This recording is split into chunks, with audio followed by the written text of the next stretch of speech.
And this last night we went out, and we also went out to eat some food. Oh, to a restaurant? Yes, Oh, what did you have? I have an ice cream. Oh, you had ice cream. No Indian food? Indian food. We don't take any Indian foods. And we went for Crown Bakery. My mother taken one chips and one drink and bread. Oh, nice. So now you brought the bread home to eat, or did you eat it there? Over here in my home. Okay. What do you like to put on bread when you eat it? I like tomato ketchup and jam. I could have any jam. Oh, jam. You know, we usually put butter. Do you like butter? Yeah. No, we put butter, and then if we're just having a snack, probably peanut butter and jelly or something like that. Yeah, okay, well, that sounds like fun. I'm glad you got to do it. Got to get out and have some fun. Well, you know what? We're going to finish this book today. Now, if you'll remember, in the last chapter, Buck was running out in the wild, and he came to a place where he met another dog, I guess a wild dog. And remember, he chased the dog for a while, and they finally became friends. So the wild dog befriended Buck. And remember, they ran together for a while, and through the woods and down by the streams, and they became like wild brothers. And then Buck decided that it was time to go back to the camp and see his friend John Thornton. So today we're going to finish the book, and he's going to basically leave and become one of the wild dogs. But there's a reference to Indians in this story, and the Indians, that when we say Indians, we're talking about Native Americans, not people from your country, because people from your country are also called Indians, right? You're an Indian, I'm an American, but the people who were here first were Native Americans. So when you hear the word Indians today in the story, we're talking about Native Americans and not people from your country. All right. Okay, so here we go. This is called Into the Wilds. Into the Wilds. Here we go. Buck began to sleep out at night, staying away from camp for days at a time. Once he crossed the mountain and went down into the land of timber and streams. There he wandered for a week, looking for his wild brother. He fished for salmon and hunted for his food. He killed only to eat. And he was quick, smart, and crafty. No prey was too swift for him, bird, rabbit, or beaver. By the stream, he killed a large black bear that was blinded by the mosquitoes. The bear had raged through the forest with Buck at his heels. It was a hard fight, but Buck took the bear down. He was a master in the wild. Buck could rely on his own strength and power. His pride showed in the way he carried himself in every muscle. He looked like a gigantic wolf, and he was cunning like a wolf. Yet he had the intelligence of his shepherd mother and Saint Bernard father. All this made him one of the fiercest creatures to roam the wild. Every part of him was aware of the sounds and smells and sights around him.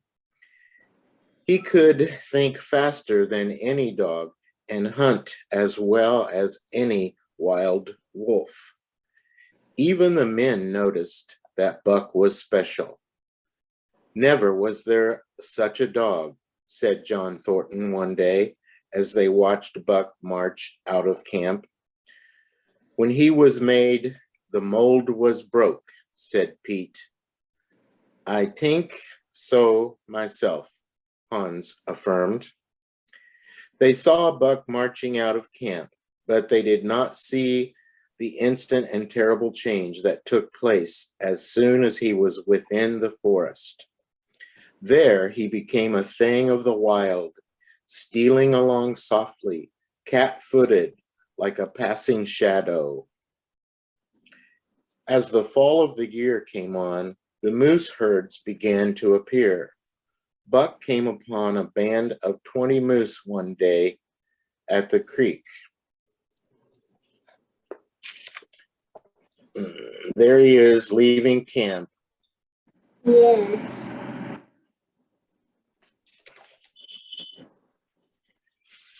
So he came upon 20 moose one day at the creek. Their chief was a great bull moose standing over 6 feet from the ground. Buck watched the bull moose. He was a challenge. Back and forth the bull tossed his great antlers. His small eyes glared as he roared with fury at the sight of Buck. A feathered arrow was sticking out of the bull's side. He was wounded, and Buck took notice of this. I don't know if you can see that arrow. Can you see that arrow sticking out of his neck? Yes. All right. So this big moose was wounded, and Buck saw this. So Buck followed the bull moose and cut him off from the others.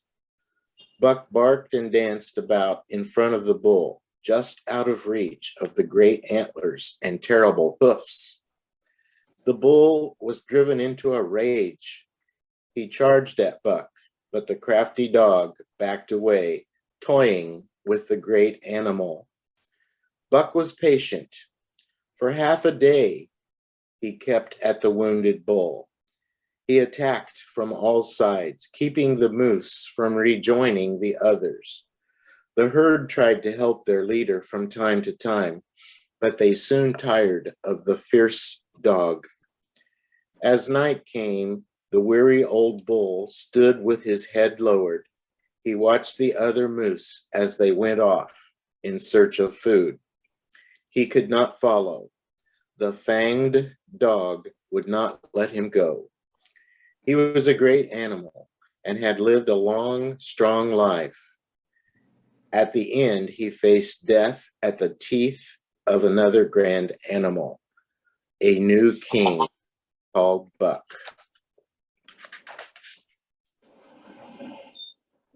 From then on, night and day, Buck never left the moose. He would not let him eat. He would not let him drink. Buck kept at him, nipping at his legs, waiting for the great bull moose to grow weaker and weaker. At last, at the end of the 4th day, he pulled the great moose down. For a day and a night, he remained by the kill, eating and sleeping. Then he turned his face toward camp and John Thornton. As he set out on the path for home, he could feel a new stir in the land.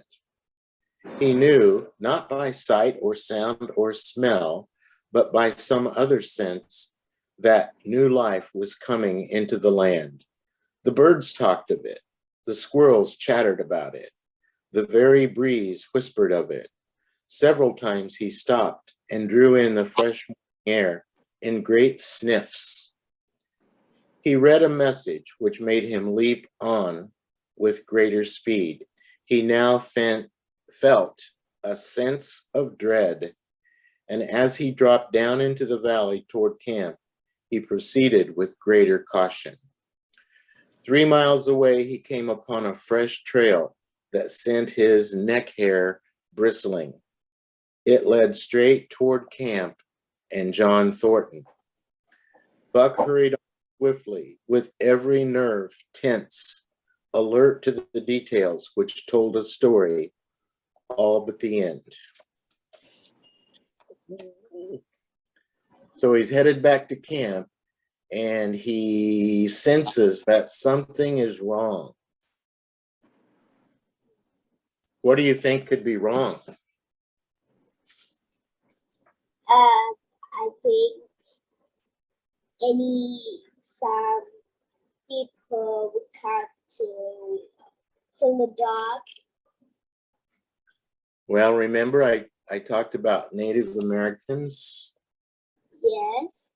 So he sensed that there was new life in the land. There were new creatures. And these were what we called Indians at that time. And they had invaded, or they had come to the place where John Thornton's camp was. He noticed the silence of the forest as if all life was in hiding. As Buck slid along like a shadow, his nose picked up a scent that pulled him toward a thicket. There he found Night. Remember, Night was the name of one of John Thornton's dogs? Yes.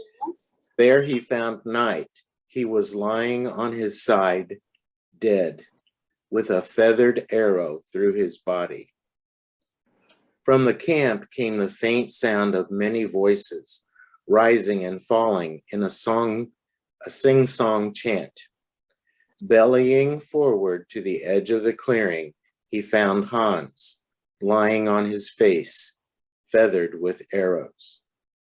Then Buck peered out through the trees and saw what made his hair leap straight up on his neck and shoulders. Rage swept over him.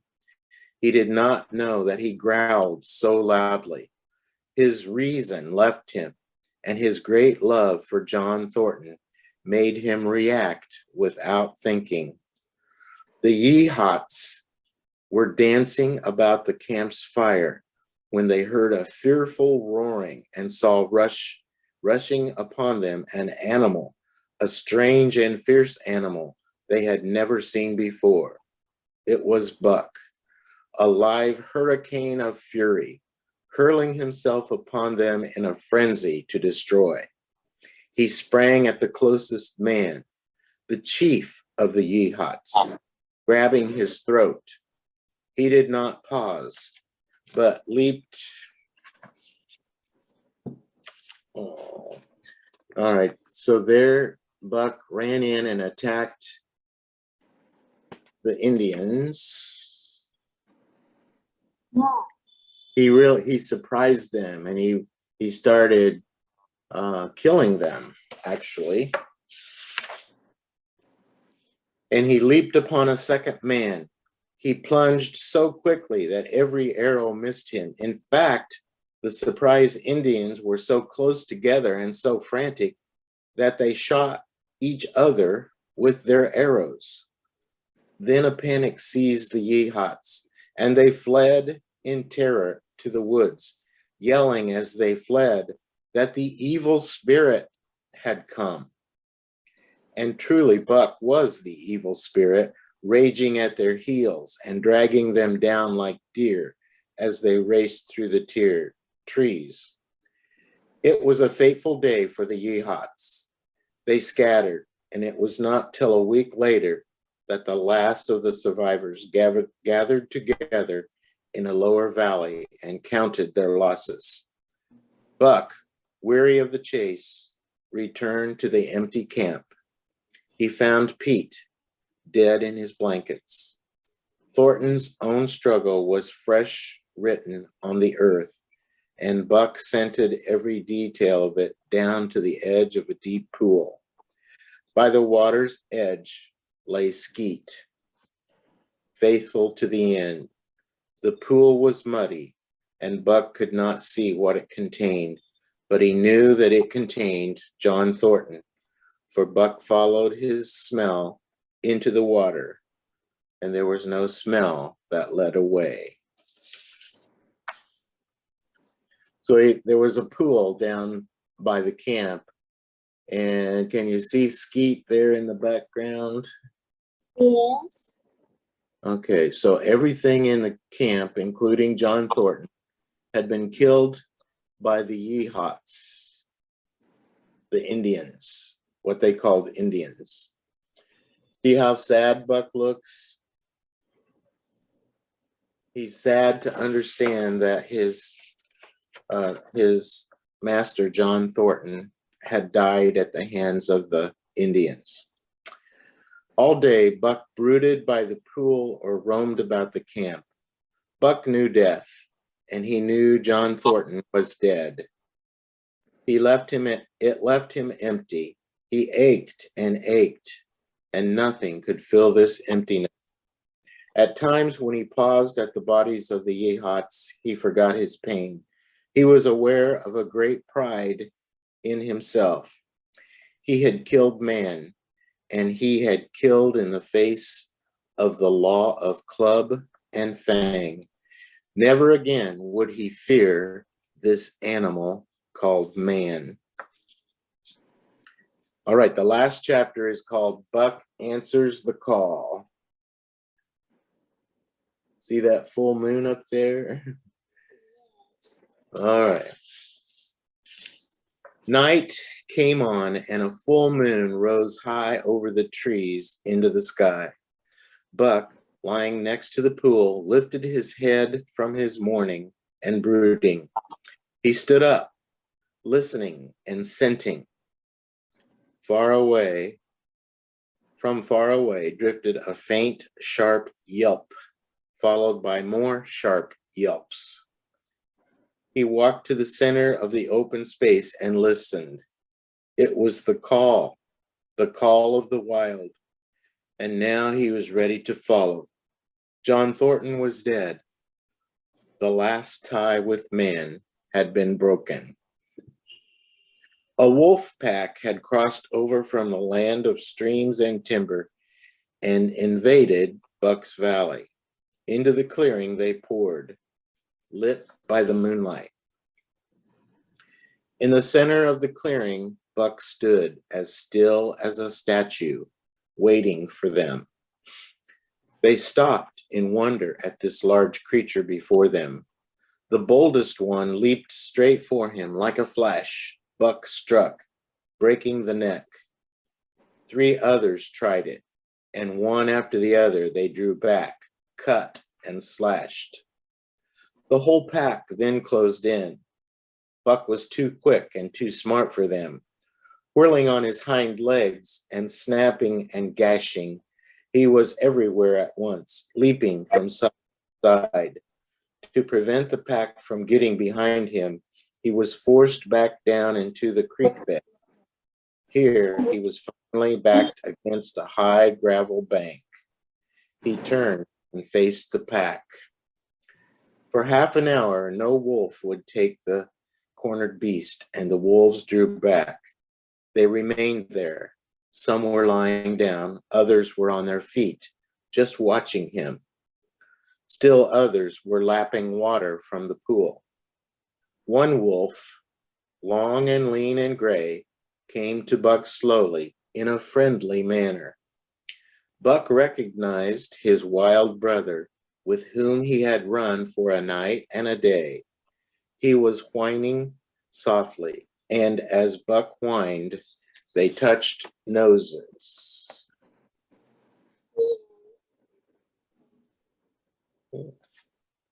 Oh, yeah.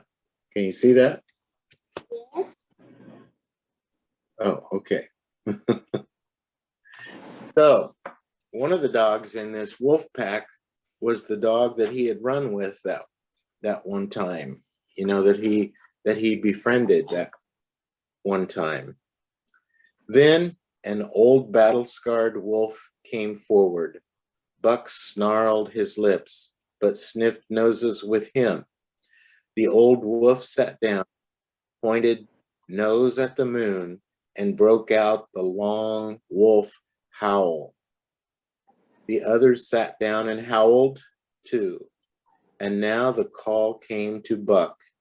He too sat down and howled. So there they are, all sitting down, howling at the moon. Oh! So that's the call of the wild. The pack crowded around him, sniffing.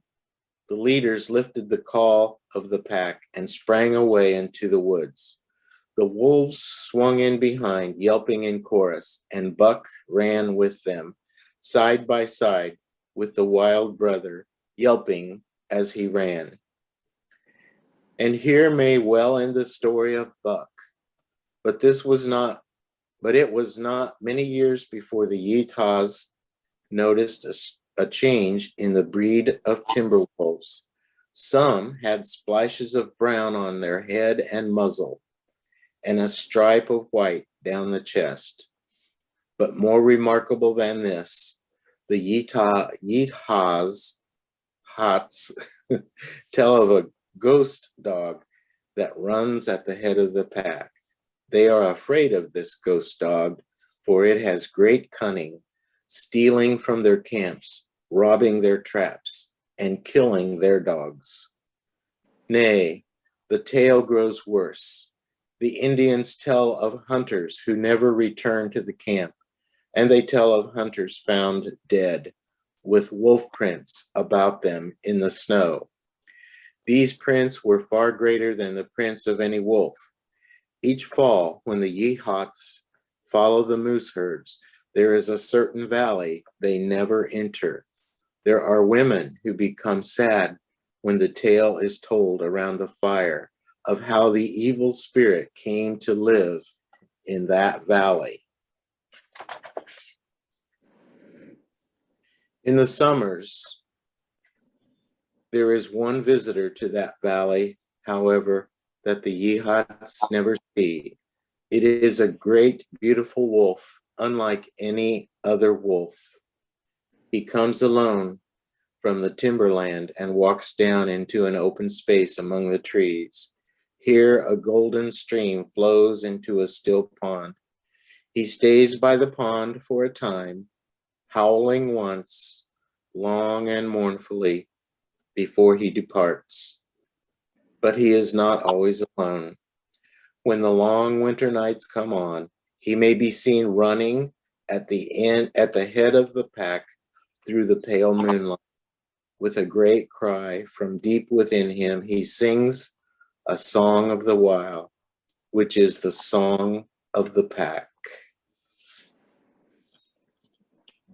So once a year, Buck returns to the pool where John Thornton died, and he remembers, and he's sad, and then he moves on.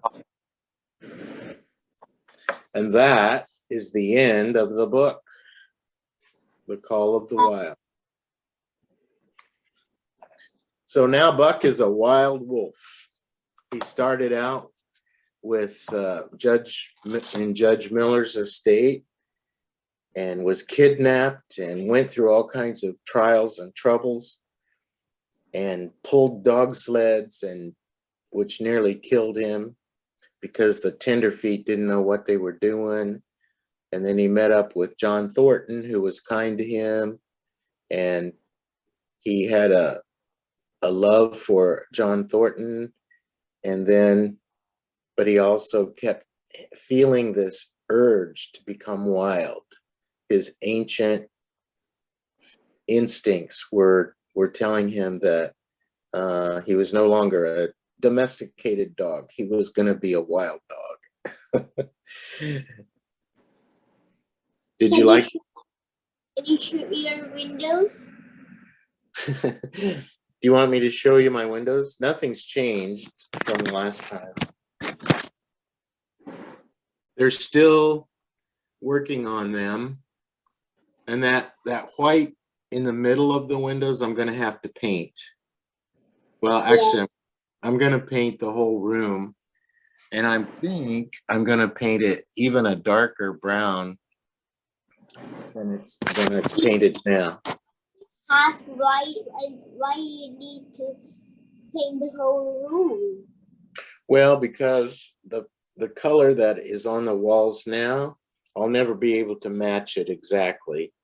And this paint has been on the walls for 10 years. So I think it's time to paint, make it look a little fresher, maybe. What do you think? It's a big job to paint, though. I'm not looking forward to it.